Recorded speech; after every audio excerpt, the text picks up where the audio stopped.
Can I ask you a weird question? I don't want to make you feel uncomfortable. You don't have to answer it, and if it doesn't go well, we'll just edit it out anyway. Is it weird to be the only white people in a row?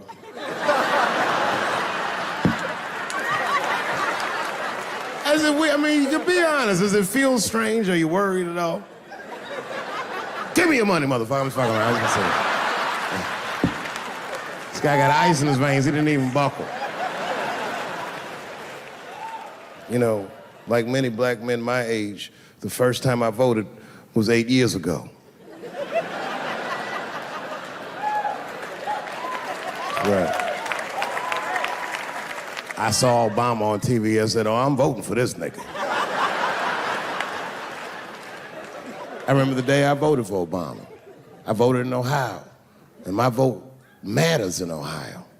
Ohio is a battleground state, but when I pulled up to the polls, all the soldiers were in line. There were so many black people in that goddamn line, I didn't even know it was a polls. I thought it was a check cashing place.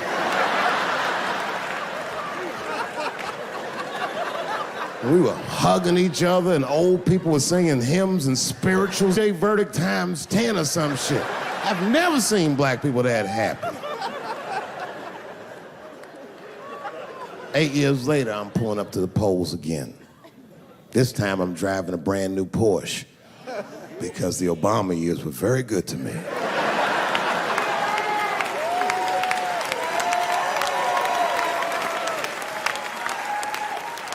I was early voting, and when I parked my car, I figured out something that it would take the rest of the country another week to figure out. I understood that Donald Trump was going to be our next president because in Ohio, unlike D.C., you could see the results in the parking lot. Saw all these goddamn pickup trucks and tractors and shit.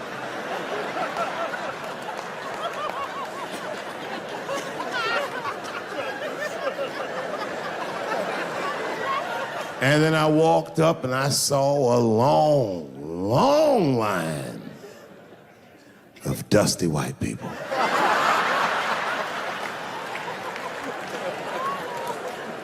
Yes, ladies and gentlemen, these were the poor whites. And I must tell you, I've never had a problem with white people ever in my life. But full disclosure,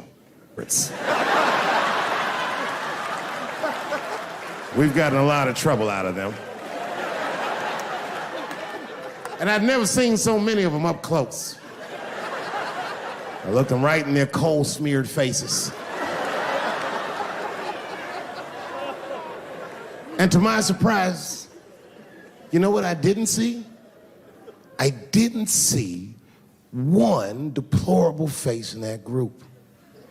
I saw some angry faces and some determined faces, but they felt like decent folk. No, they did. In fact, I'm not even lying, and I didn't sound fucked up, but I felt sorry for them. I know the game now. I know that rich white people call poor white people trash.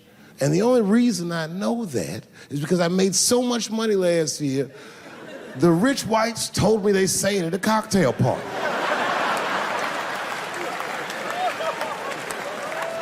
And I'm not with that shit. And I stood with them in line like all of us Americans are required to do in a democracy. Nobody skips the line to vote. And I listened to them. I listened to them say naive, poor white people things.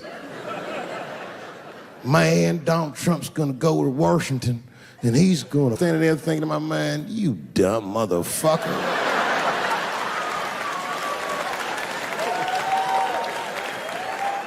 You are poor.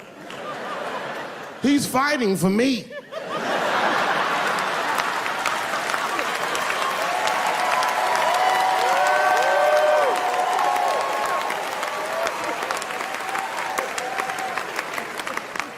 And they all looked at me. They could tell who I was voting for just as easily as I could tell who they were voting for. But do you guys know what we all had in common? Not one of us, not a single one of us, looked like we felt good about what we had to do in that booth. We were just doing our goddamn duty. Yes, I voted for Hillary Clinton. Of course I did. I voted for her because I liked what she said vastly better than I liked what he said. But to be honest with you, at that point, that shit was like watching Darth Vader do the I Have a Dream speech.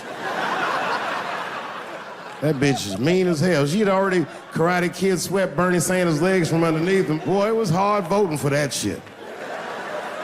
But it was the lesser of the evils. I know you were a Clinton supporter, Miss I. I'm sorry for her. But it didn't feel as good as it should have. She was gonna be our first woman president. They were gonna make coins out of this bitch.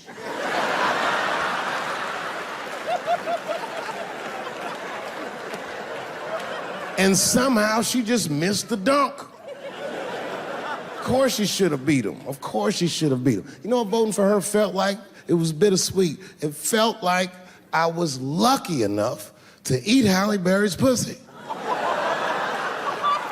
And whilst I was doing so, she fucking farted in my face, man.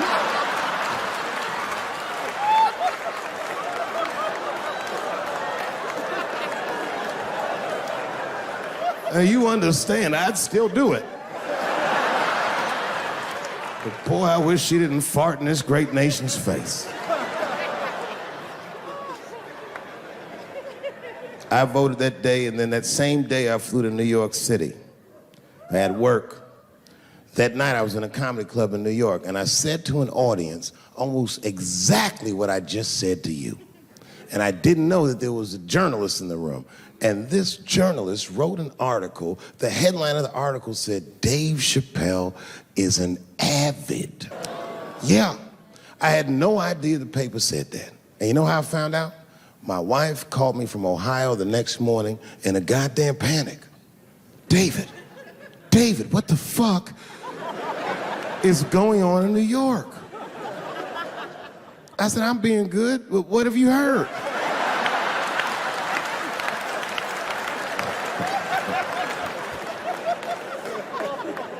And my wife said, the paper is saying that you're a Donald Trump supporter. I was like, whew.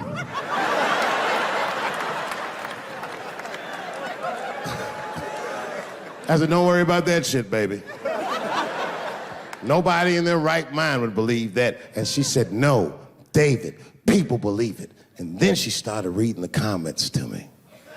Oh, they were terrible. All these black people calling me all kinds of Uncle Toms and shit. I should tell you, buddy, this is a very serious allegation from one black to another. I was incensed. Uncle Tom? How am I Uncle Tom, nigga? You the one that reads The Observer?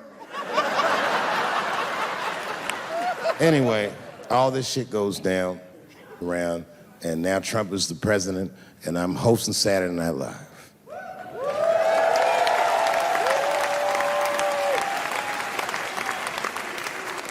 And I didn't really prepare my monologue, I just kind of winged it. And at the end of the monologue, I don't even remember what I said. I said something like, fuck it, we're historically disenfranchised and we're gonna give him, something about we're gonna give him a chance if he gives us a chance. I don't know what I said, but whatever I said, I really wish I didn't say that shit. It was not worth the trouble. Now I walk into the barber shop and all them black people just be looking at me like, yo, Dave, what's up with your boy? Yo, nigga, yo! Not my boy. Because I don't care if you're a Republican or Democrat, if you support him or not, any objective person is going to have to admit that this motherfucker is having a terrible go of it. It really is. We've had presidents before that have done bad jobs, but this shit is worse than a bad job. It's scary to watch. Holy shit, it's like seeing a crack pipe in your Uber driver's passenger seat. The fuck is wrong with this guy?